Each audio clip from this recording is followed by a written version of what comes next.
suis enseignant-chercheur à l'université de Picardie-Jules Verne en mathématiques. Je suis le président de la Société mathématique de France depuis peu, donc ça fait 6 mois désormais, depuis juin 2020. Mon domaine de prédilection, c'est une espèce de mélange de système dynamique, théorie ergodique, d'informatique théorique. Pour faire simple, essentiellement, je m'occupe de suites infinies, de termes appartenant à un ensemble fini. Voilà, on peut voir ça comme un modèle qui permet de représenter pas mal de situations très variées. Et ça donne aussi la chance d'utiliser pas mal d'outils mathématiques différents, de travailler avec des collègues qui peuvent venir de la géométrie, des systèmes dynamiques définis sur des surfaces par exemple, de collègues qui font de la décidabilité, sur des questions de décidabilité d'isomorphisme entre systèmes dynamiques, donc des gens qui font de l'informatique théorique, qui manipulent des logiciels. Et donc c'est un domaine que j'apprécie, que j'avais choisi lorsque j'avais fait mon DEA à l'époque, ça s'appelait, mon Master 2 à Marseille, parce que c'était Gérard Rosy, donc figure emblématique du développement de cette discipline qui s'appelait les maths discrètes, qui s'appelle toujours les maths discrètes. Autrefois, il y a eu pendant un certain temps des maîtrises de maths discrètes en France. Maintenant, en gros, il n'y a plus que des maths pures ou des maths appliquées. C'est un peu une dénomination qu'on a un peu perdue ou laissée à l'informatique, qui est un peu dommage.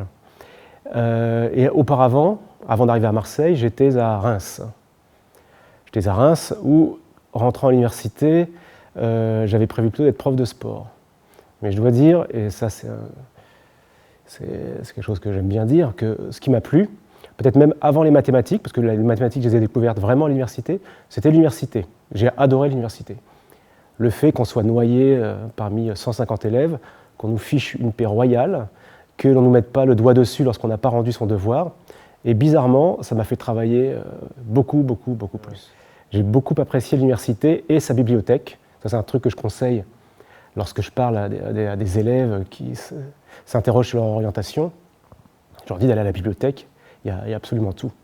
Dans les villes, c'est la plus grande bibliothèque de sciences en général, hors Paris. Mais voilà, c'est un lieu calme. Alors, j'ai déjà amené des élèves de banlieues difficiles, comme Creil, dans la bibliothèque de mon université, l'université de Picardie-Jules Verne. Ils ont halluciné, c'est assez rigolo. Ils se sont demandé pourquoi il y avait autant de gens qui ne faisaient rien et qui ne faisaient aucun bruit. Et ça, c'est ce qui m'a plu à l'université. Ce calme, on prend des livres, on les remet, on fait nos exercices. Et puis maintenant, ça fait 30 ans ça. Et donc je suis devenu président de la SMF, suite à la sollicitation du précédent président, Stéphane Seret. Je l'en remercie. Moi, j'ai jamais été chef de classe, donc j'ai dû réfléchir un certain temps, plus d'1 an, à la proposition de Stéphane, mais je ne pouvais pas, d'une certaine façon, refuser. Lorsqu'on bénéficie d'un environnement qui est dirigé par une personne et qui fait qu'on peut progresser dans un domaine qu'on adore, les mathématiques, être dans son bureau, etc., de nous donner toutes les conditions de travail nécessaires à s'épanouir. Lorsque c'est à son tour de participer à cela, à le faire, on ne peut pas refuser. Moi, je suis footballeur dans l'âme, et faire des passes, marquer un but, quand on aime marquer des buts, il faut aussi savoir faire des passes. Et je vois un peu mon rôle de président de la SMF un peu comme ça. J'aime bien les œuvres collectives. Et c'est à mon tour, alors je vais le faire avec enthousiasme.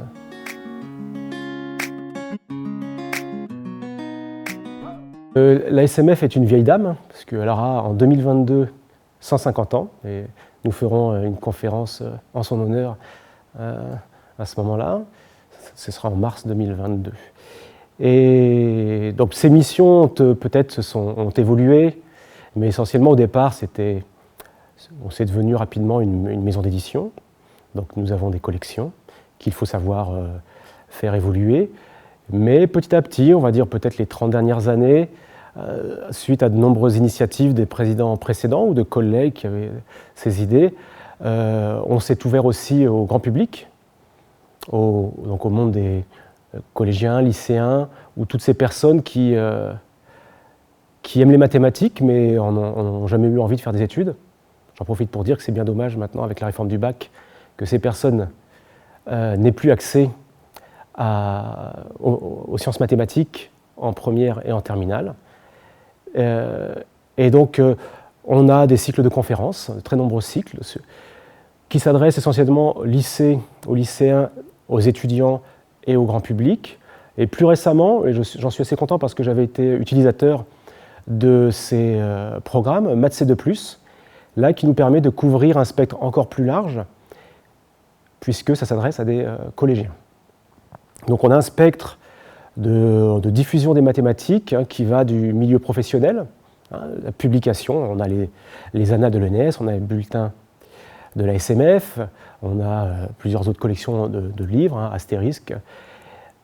Donc ça, c'est vraiment pour nous, enseignants-chercheurs. Et on se déploie jusqu'au collège. Donc pas encore jusqu'à l'école primaire, je ne sais pas si on le fera un jour, mais ça pourrait être une idée. Et nous avons aussi au sein de la SMF différentes commissions. Par exemple, la commission enseignement, qui va de pair un peu avec cette diffusion, et où la SMF réfléchit aux grandes réformes, intervient, sollicite les médias ou est sollicité par les médias pour donner son avis. On travaille de façon très proche, elles sont représentées dans cette commission, avec les associations de professeurs du secondaire. Donc il y a aussi une commission, un chargé de mission sur les droits humains. Vous connaissez peut-être, en ce moment on est en 2021, il y a plusieurs cas de collègues à l'étranger qui sont enfermés, qui sont emprisonnés. Je vais citer Azat Mitfakov, une professeure de l'Université du Caire dont j'ai oublié le nom, je m'en excuse. Et puis aussi il y a Tuna Altinel qui n'a toujours pas reçu son passeport, bien que normalement il doit pouvoir sortir de Turquie. Voilà, donc on agit de concert avec les associations qui sont très vigilantes pour ces personnes. On diffuse les informations, on utilise des nouveaux moyens de communication. Twitter, par exemple, on a maintenant une très belle page web sur laquelle on diffuse ces informations. On a un certain nombre d'adhérents. Et puis la SMF, ce n'est pas que le président, ni son bureau, ni son conseil d'administration. Les membres qui sont adhérents, les adhérents de la SMF, peuvent nous solliciter pour nous faire part de nouvelles initiatives qui seraient à développer. On va développer une chaîne YouTube où on va mettre ces grands cycles de conférences pour qu'ils soient plus visibles. Ils étaient déjà diffusés, mais sur des canaux peut-être moins connus du grand public. Des objectifs, on va dire, un peu imprécis parce qu'on est en phase de réflexion. Moi, personnellement, comme dans mon université, j'aimais bien aller au contact du public de façon très proche, dans les collèges de la région. Je faisais à peu près une vingtaine en moyenne depuis 15 ans, exposés dans les collèges et lycées par an. La SMF a ses cycles de conférences, qui sont visibles aussi par des chaînes YouTube, mais ça ne remplacera jamais, et là on est au cœur de l'actualité, le fait de voir quelqu'un en chair et en os, avec qui on peut discuter avant, après. Moi, quand je vais dans les collèges et lycées, je demande à manger à la cantine. Et ça, c'est un aspect qui manque, et on en est conscient, pour qu'on ait une diffusion un peu plus large. Alors on essaye de faire voyager nos cycles de conférences, mais peut-être qu'on devrait envisager autre chose. Alors moi, ce à quoi je pensais, c'est, de par la France, et Animat a fait un peu un recensement de cela, beaucoup de collègues font ce que je faisais dans mon université, dans ma région. On a tous du matériel pédagogique, d'exposés, de diffusion, etc. Il faudrait peut-être qu'on pense à le mettre en commun. Alors nous, c'est ce qu'on fait dans notre université. J'avais créé, quand j'étais directeur de mon unité, une équipe maths grand public, comme il en existe maintenant dans pas mal d'universités. Et ce qu'on avait fait, c'était de collecter les exposés des différents collègues, voire en collecter aussi un scénario. Un exposé, c'est à peu près un intervalle entre deux cours, donc c'est 50 minutes. Un scénario pour que l'on puisse se diffuser entre collègues, parce que sinon c'est toujours les mêmes qui sont sollicités, nos exposés. Alors moi j'avais un truc sur les tours de magie que maintenant mes collègues font. Une collègue, Karine Sorlin, avait fait un sur la crypto, elle nous a expliqué, nous a donné tout le matériel. Maintenant on est plusieurs à pouvoir le réaliser. Et voilà, donc ça, réaliser ça à plus grande échelle, bon, j'y réfléchis, parce que ça permettrait peut-être de encore mieux diffuser toutes ces initiatives, parce que souvent, ceux qui en bénéficient, ce sont ceux qui sont près des grandes villes, où parfois les collègues n'ont pas d'idée sur quel exposé faire. Voilà. Donc ça, c'est une des choses. Donc maintenant aussi, on s'aperçoit que, d'habitude, le cycle Un texte, un mathématicien, qui est développé par la SMF depuis très très longtemps, a lieu à la Bibliothèque nationale de France. Donc notre chargé de mission, Jérôme Buzy, qui s'en occupe, me dit que c'est essentiellement des lycées parisiens qui y viennent, et souvent les mêmes. C'est génial, et c'est dommage. Donc moi, j'aimerais bien que des élèves, je ne sais pas, d'un lycée d'Orléans puissent venir. Ils peuvent prendre un bus, etc. Mais on peut aussi faire se déplacer ces exposés, c'est ce qui se passe. Mais maintenant, on a développé du Zoom, un tas de trucs, donc on est en train de penser à faire des exposés sur le mode un peu télé en direct. Mais dans ces cas-là, il faut, comme vous l'avez au CIRM, un réalisateur. Donc ça demande un certain investissement, soit en personnel humain, en matériel. Donc on réfléchit un peu de concert avec Animat, qui ont aussi ce genre de besoin, à évoluer vers un modèle qui nous permettrait de diffuser. Là, on passerait de 300 spectateurs à peut-être 2000, 3000, ça serait génial, et en direct. Alors évidemment, il y a toujours l'interaction humaine qui sera manquante.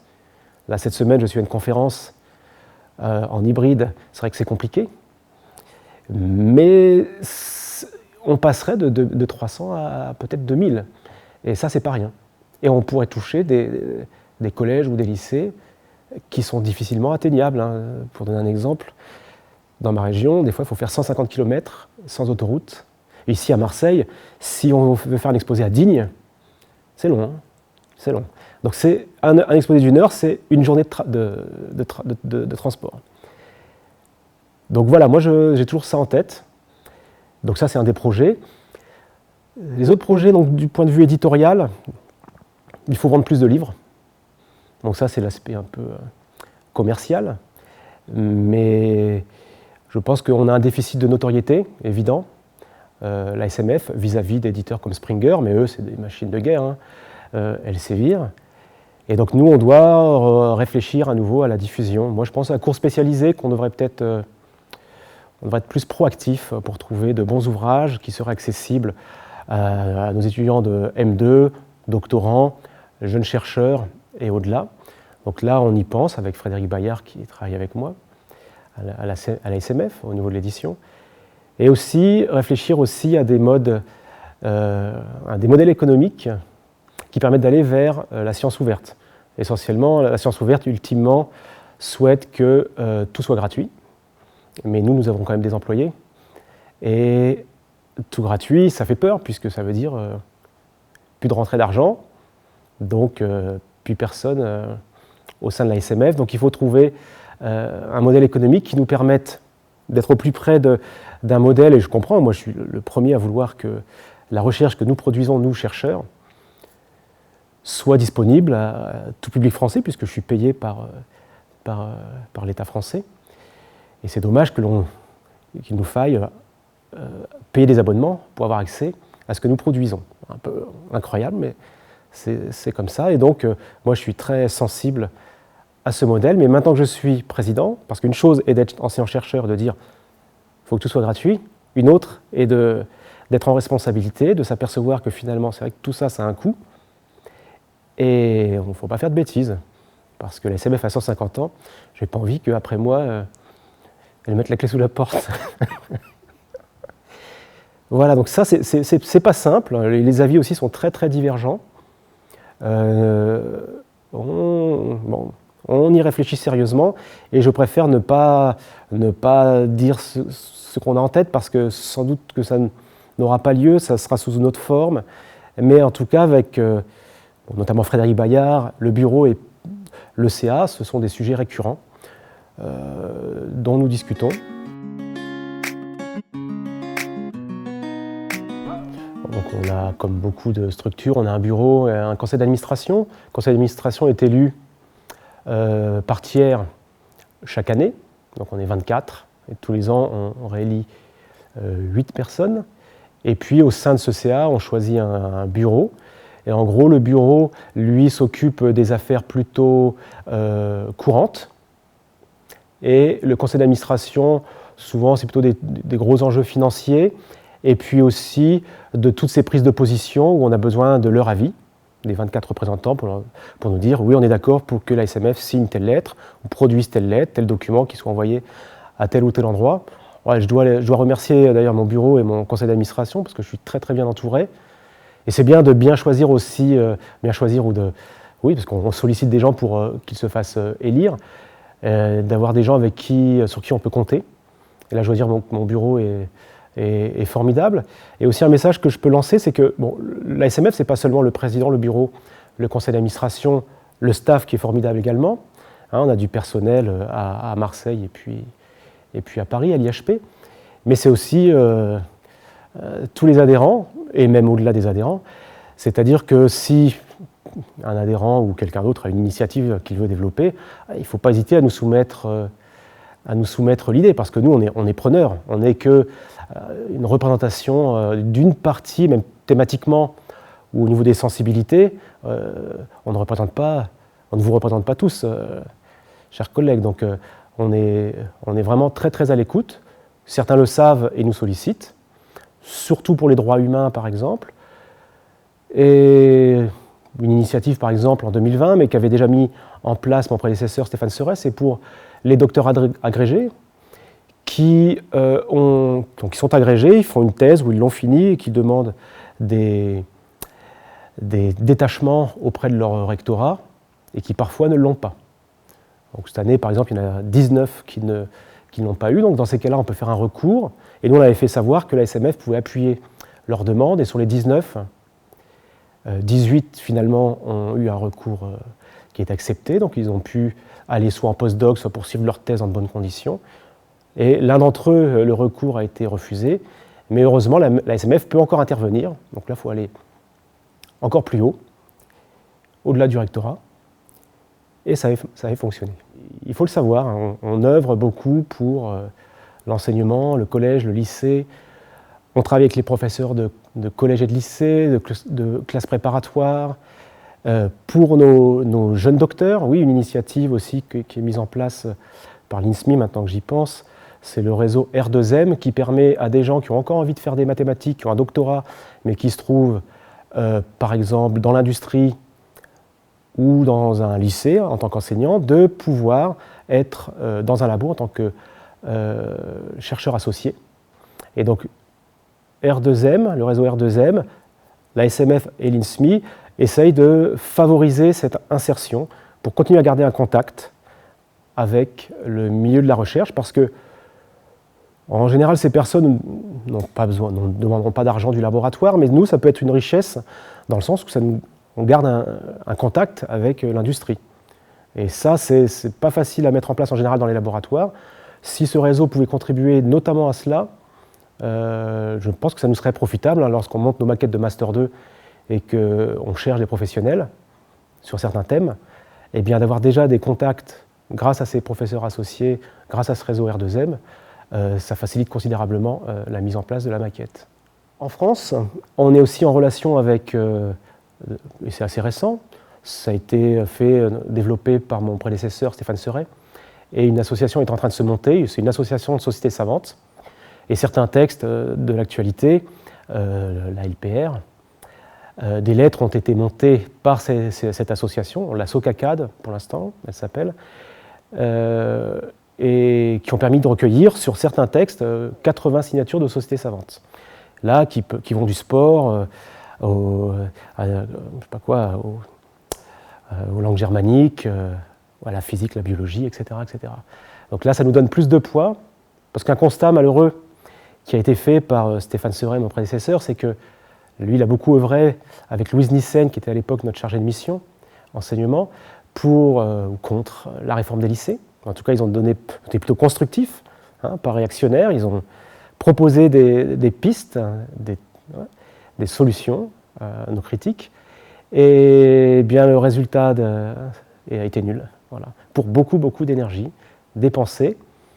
Donc l'idée ici est plutôt que d'œuvrer uniquement seul, d'essayer de travailler avec d'autres sociétés savantes, parce que là, on n'est plus uniquement 2000 adhérents de la SMF, là on commence à parler de dizaines de milliers de chercheurs.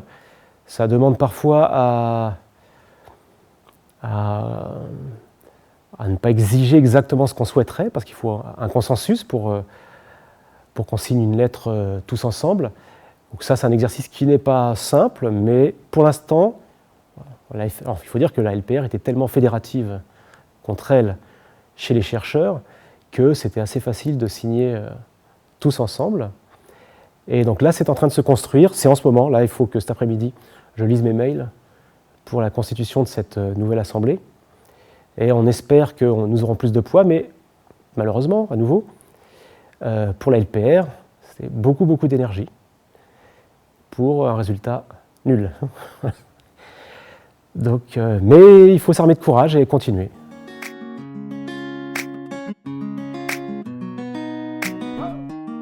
Et comme j'expliquais tout à l'heure, la SMF a vocation à diffuser les sciences mathématiques. Le CIRM contribue, enfin tout le monde le sait, hein, c'est le plus grand centre mondial de conférences en mathématiques.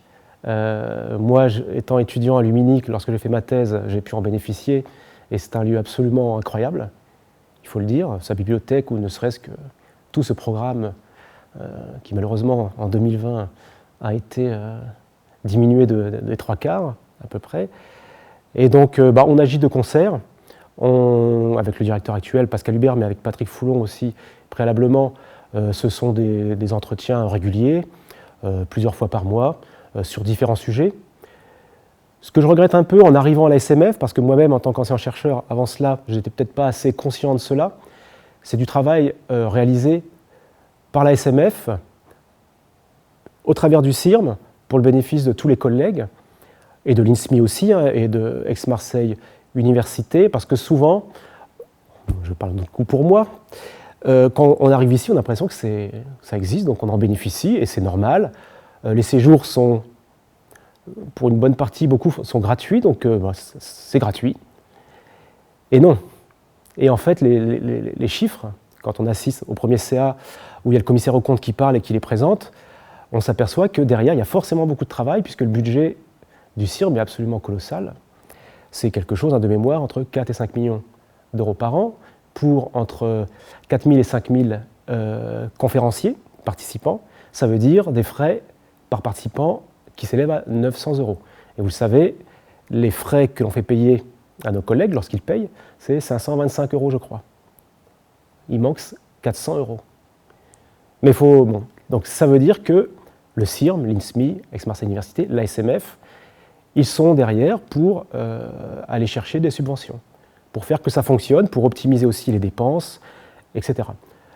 Une chose aussi qu'on ne sait pas, je ne savais pas non plus, c'est aussi la SMF qui présente les comptes du CIRM devant le commissaire aux comptes, puisque du point de vue financier, les comptes de la SMF ou du CIRM, c'est la même chose, c'est tous ensemble. Donc, de facto, on doit être très très vigilant, mais de toute façon, évidemment, le président de la SMF, lui, il fait entière confiance, et c'est lui le chef, c'est le directeur du CIRM.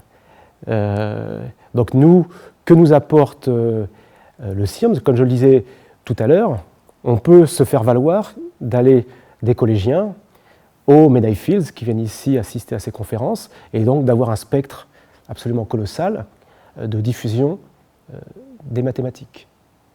Voilà. On est toujours vigilant à les faire évoluer. Je crois que le travail qu'a effectué Patrick Foulon, qui a été malheureusement, mois après mois, piétiné par la crise sanitaire, mais malgré tout, il a essayé de trouver des idées pour que financièrement ça tienne. Pascal l'a remplacé le 1er septembre, et il a trouvé, c'est vrai que la fraîcheur, parce que Patrick, ça faisait 10 ans qu'il était là, la fraîcheur d'un nouveau directeur. Il a d'autres idées, il a peut-être plus de recul, il est moins la tête dans le guidon, et là il a fait évoluer, en concertation de toute façon avec Patrick, au mois de juillet et d'août, le modèle économique du CIRM de façon temporaire, mais sans doute que ça va affecter de façon durable la façon d'attribuer ces fameux séjours gratuits, la réactivité, de faire des conférences en plus petits comités, ce que permet maintenant, ce qu'a réalisé pendant son mandat, ces 2 mandats Patrick Foulon, avec la SMF, avec l'INSMI, avec Aix-Marseille Université. Donc ces nouveaux bâtiments absolument magnifiques. Et là, ils ont le potentiel pour accueillir en parallèle de grandes conférences, des plus petites conférences. Et là, on a hâte de voir une année normale, c'est-à-dire sans cette crise sanitaire, pour voir qu'est-ce que peut donner le CIRM. En 2019, ils avaient accueilli, je crois que c'était un record, 4900 participants, alors qu'on prenait possession seulement de tous ces bâtiments et qu'on n'avait pas exploité le potentiel complet. Donc on peut espérer, je l'espère pour le CIRM, les 5000 participants, voilà, sur une année standard.